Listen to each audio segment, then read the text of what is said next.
I am in Russia, and these are reindeer, wild or barely domesticated members of the deer family, symbols of the far north and of the Sami people. Can withstand temperatures as low as -40 degrees thanks to their thick insulating coats.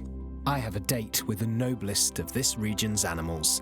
It is crowned by a pair of antlers which can grow up to 1.3 meters, and it has been semi-domesticated by Arctic tribes. Still bred by a few dozen Samis, reindeer also make exceptional athletes. In Lovazero, I plan to go to the Festival of the North, famous for its reindeer races. But first, I had to travel to the world's northernmost city, Murmansk.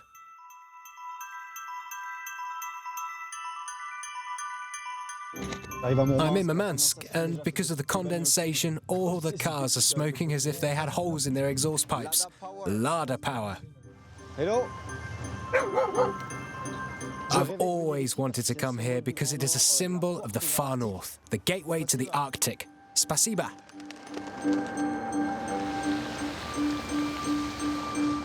There are men on the roof.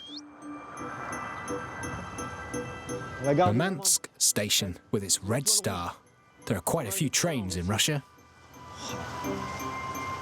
But it really is quite different from back home. I feel a bit isolated here. People don't speak much English. It's not that easy to find your bearings. The layout is quite geometric, but I can't read Cyrillic, so I don't have a clue about street names. Can I come? Oh. Rémi. And you? Alexander. Excellent. Are you here for the Festival of the North? No, for a documentary about reindeer. Lovazero. Oh, reindeer. Right. I'm going to find a viewpoint, to see the city from above, to see how it's organised. I can see that there is water and there are towers, but I can't figure out the layout of the city. Ah, more dogs. Dogs everywhere. So you're the guard here, are you? You're a very cuddly guard. To the south lies Moscow, to the east lies Siberia and Kamchatka, and on the Kola Peninsula I'm going in search of an animal that links humans with nature. The reindeer. Right, I'm off to the museum. I think there are more animals to see there than in the city. Rémi. The city's regional museum contains a huge display of stuffed animals, a menagerie fixed in supposedly natural positions. This is apparently the only place where I can see a reindeer in Murmansk. Wow, it's very big. Eh? This is the male, no? With the big antlers. Yes, some females have antlers too. Okay, very impressive. They have very broad hooves. These reindeer are from the forest. They haven't really been domesticated and they have brown coats, whereas the semi-domesticated reindeer from the tundra are more grey and white. People who live in the city all year long, do they have a special feeling about these species that is very, very related to human being in this region? Yes, of course. They are emblematic of the tundra and of the north in general. Symbol. There's a festival here called the Festival of the North. Everyone brings their reindeer and we organize races. Then sometimes we can see reindeer around Murmansk. But if I want to see more reindeers, I have to go into the wild. Yes, to the tundra where the herds are. Reindeer may be rare in Murmansk, but that is not the case for certain birds which have adapted to the cold, such as gulls. They gather in Kola Bay, near the fishing port. To find out more, I have arranged to meet Anastasia, who studies their sometimes overpowering populations. She is going to tell me more about these birds, which constitute some of the rare examples of wildlife in this city. Then do we see the girls from here, or? This is where the gulls are most likely to nest. Ah, but they are on the roofs. Ah, okay, I understand. Okay. I get it now. The gulls we see flying around the city actually nest on rooftops. That must be the case in lots of cities around the world. And it's plain to see here. If you look hard, you can see that they are spread over every square metre across the rooftop. Every chimney and satellite dish is taken over by pairs of gulls in the nesting season. They attack each other if they overpass the limit. How does it work? Yes, absolutely. Because some biologists or ornithologists call the gulls crows from the sea crows. Yes, they do sometimes prey on one another. When they are hungry, they might even steal the eggs from neighbouring nests. Cannibalism. Yes, but that's very rare. The birds seem to be everywhere above our heads, both in the air and nesting on buildings. Commensal species are species which profit from another species, in this case, the human race, without harming it. They don't cause us any direct harm. They don't attack us like in a Hitchcock movie, but they live among us, on our rooftops, and feed off our rubbish.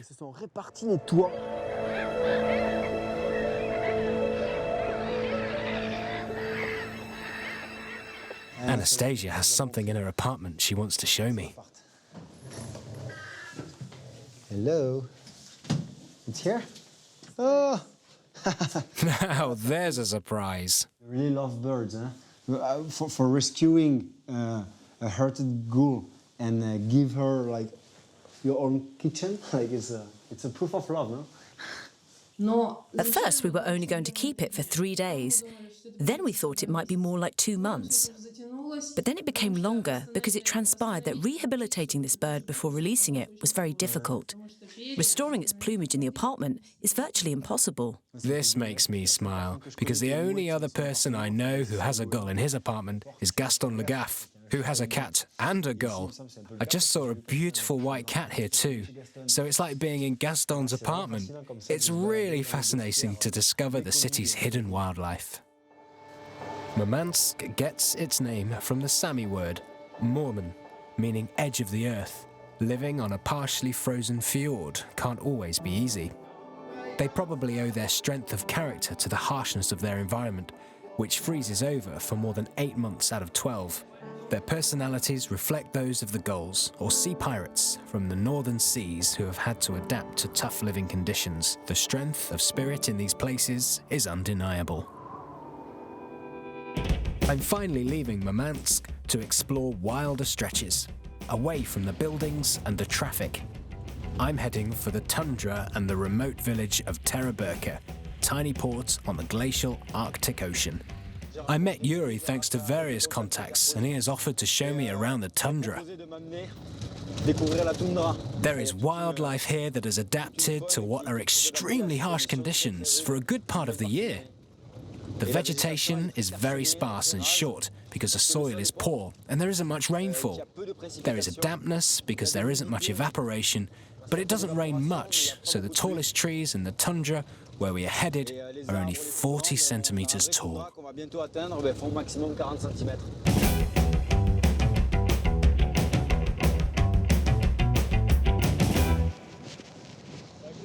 Ah, okay. Do you see this? Okay. Ah, okay. This is reindeer lichen. Reindeer lichen. Do you think it's the only form of life, of biodiversity that I can find here in the northern line of Russia? Come with me. Yeah? I will show you. Okay.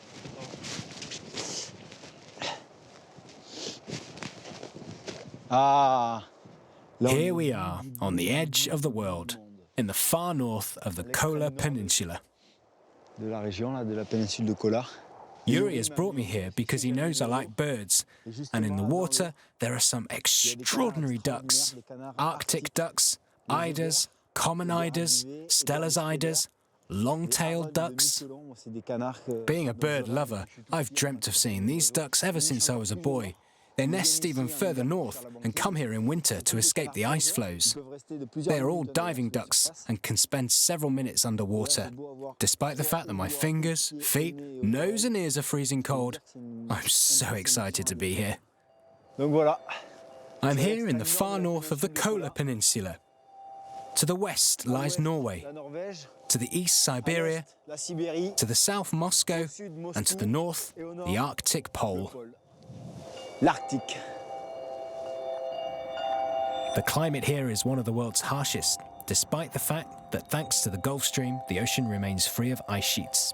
It feels like a ghost port, once flourishing in the time of the USSR, when it had several thousand inhabitants. This coastal town was abandoned at the end of the Cold War. But perhaps that exodus is what makes this place so magical. It feels like the end of the earth, where boats come to die. People tell me that only herds of reindeer cross this icy plain now, trampling the permafrost underfoot in search of food. If I am to find them, I must continue on my way.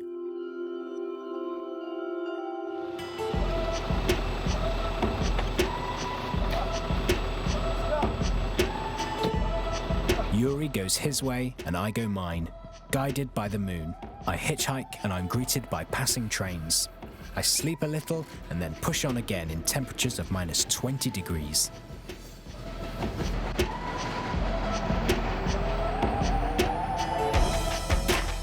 The further south I walk, the colder it gets.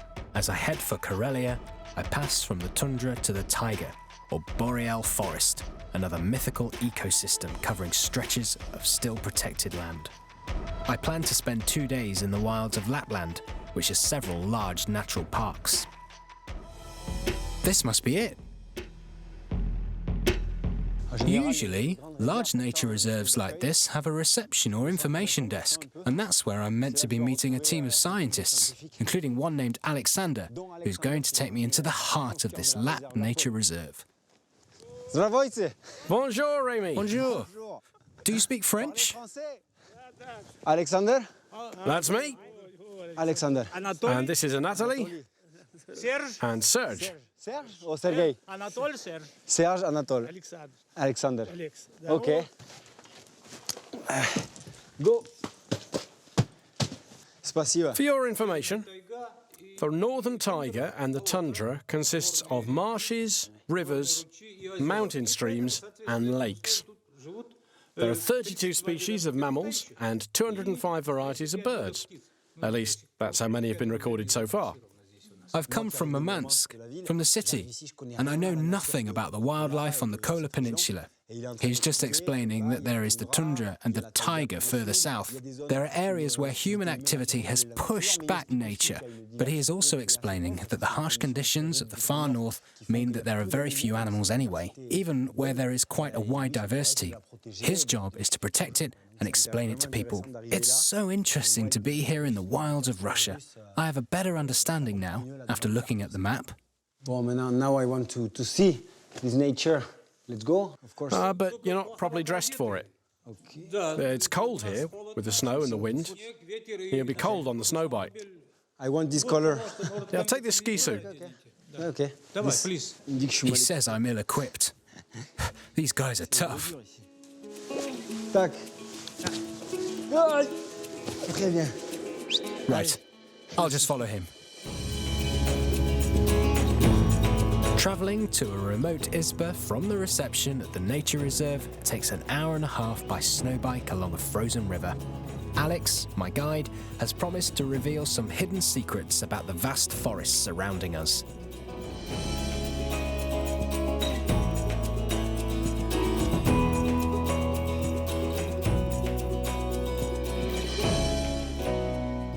That's a swan's nest. You have to imagine the area as a sort of marsh where the swans have found a small island to build their nest on, away from predators. I'm guessing that in 3 or 4 months there will be swans' eggs here, with a swan sitting on them. I've come here for the reindeer racing season. Winter is the best time for me to witness this activity that humans share with reindeer. But the wildlife is far more elusive now than it would be in the summer. I'm worried we won't see many species of wildlife. But there are traces. He tells me a swan is building its nest here, and there are signs that a bear has been here too. What's this? A wolverine? A wolverine was here, but in winter it is hard to spot the animals. Difficile de voir les animaux.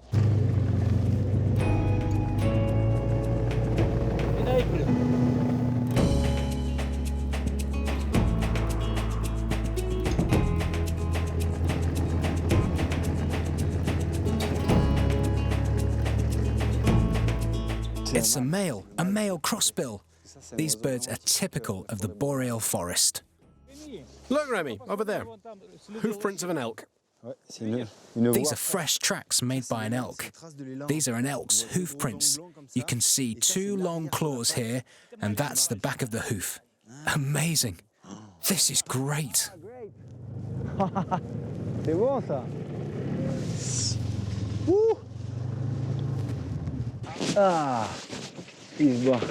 What do you think about the relation between Russian people, population, and this beautiful and very rich nature? Well, the Russians love nature.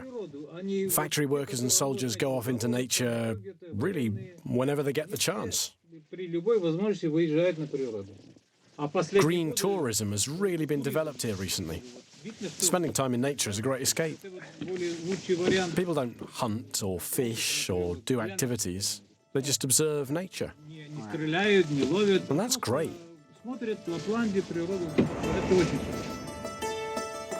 Are Russians going back to nature, then? Alex assures me that they are. That may be the case, but nature doesn't offer up her riches to order.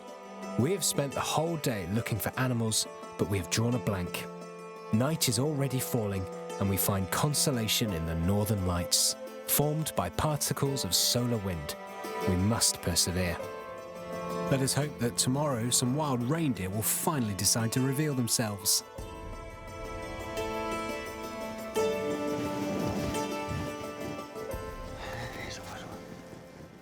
I can see. Amazing. They don't see us. And it's important to be under the wind, like... Yeah, the wind's in the right So direction. they can't smell us? They can't smell us or hear us. The elk and the reindeer, they meet each other sometimes into the wild. In Lapland, they do. Elks spend winter in the pine forests where there's less snow, so they can still find food. Since reindeer feed off lichen, they share the same territory.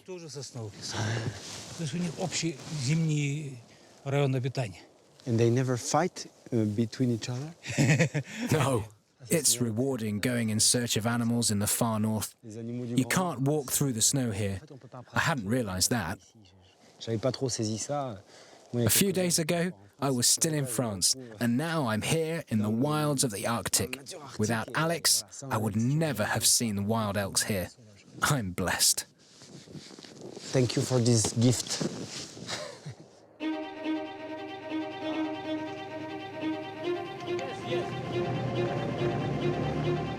The wild reindeer remained hidden in the depths of the taiga, but seeing wild elks, their giant cousin, was a real treat. The males can weigh up to 700 kilograms and are the largest members of the deer family. They are mainly adapted to the marshes strewn across the taiga in summer, so they struggle with the snow.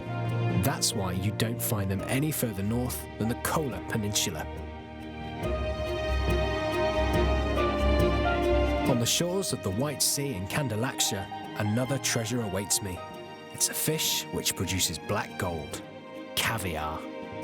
In the Caspian Sea, much further south, the birthplace of caviar production, wild sturgeons have become so rare due to overfishing that they are now protected.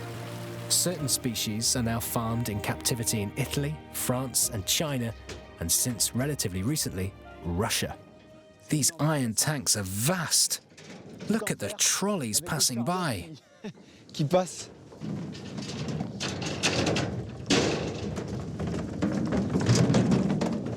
Right, they're full of fish to feed the sturgeons. They're enormous, gigantic. These ones weigh up to 500 kilograms, but sturgeons can be much heavier than that.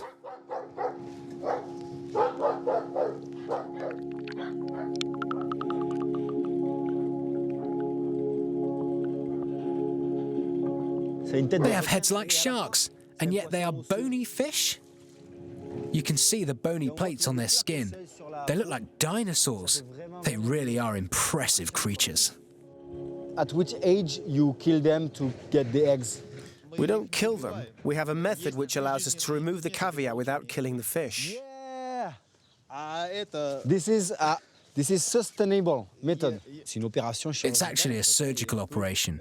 You can harvest the female's eggs without killing her. I didn't realize you could do that. I have only ever seen people fishing for sturgeons in Iran, Russia, and even where I live in the southwest of France, in the Gironde. There they kill the females, and so the males were killed too, for no reason, because you have to open up the fish to find out the sex. They don't kill the fish here. They're reared in captivity, and the females spawn several times. How many times they can get pregnant to have eggs, and then you get these eggs how many times in their lives? With this technique, we can harvest the eggs a minimum of 4 or 5 times, but they don't spawn every year. You have to wait 2 or 3 years between each pregnancy. At what age they start to produce eggs? In captivity, we hope to harvest the first eggs when they're 8. But in the wild, it's more like 12. My first sturgeon. It's amazing. It really is bony, and this protective film covering them is strange. Okay. It's so slippery. I mustn't keep it out of the water for long. I just wanted to show you its morphology. C'était vraiment pour montrer la morphologie. And what do they eat? Ah, okay, they eat benthos. Benthos, or benthic fauna, are the invertebrates found in the silt and the sand on the riverbed.